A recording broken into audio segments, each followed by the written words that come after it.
Hello, എല്ലാവർക്കും നമസ്കാരം. ഇന്ന് നമുക്ക് ഒരു തനി നാടൻ വാഴക്കൊമ്പ് തോരൻ ഉണ്ടാക്കാം. അതിനായി ഞാനൊരു വാഴക്കൊമ്പ് നന്നായി കഴുകിയെടുത്ത് നന്നായി കൊത്തി അരിയുന്നുണ്ട്. ഇനി ഒരു ചീനച്ചട്ടി അടുപ്പത്ത് വെച്ച് ചൂടായാൽ അതിലേക്ക് എണ്ണ ഒഴിച്ച് കടുക് പൊട്ടിച്ച്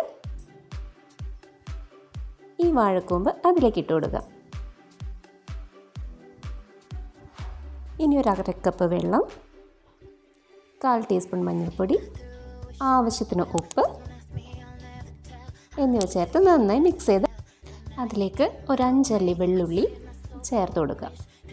ഇനി നമുക്ക് ഒരു 10 മിനിറ്റ് അടച്ചു വെച്ച് വേവിച്ചതിന് ശേഷം 1 ടേബിൾ സ്പൂൺ തേങ്ങ ചിരകിയത് കൂടി ചേർത്ത് നന്നായി മിക്സ് ചെയ്ത് വീണ്ടും വെള്ളം വറ്റുന്നവരെ വേവിക്കുക. ഇപ്പോൾ ഇതാ നമ്മുടെ തോരൻ റെഡിയായി. ഇതിലേക്ക് കുറച്ച് കറിവേപ്പിലയും ചേർത്ത് മിക്സ് ചെയ്ത് കഴിഞ്ഞാൽ നമ്മുടെ തോരൻ റെഡി.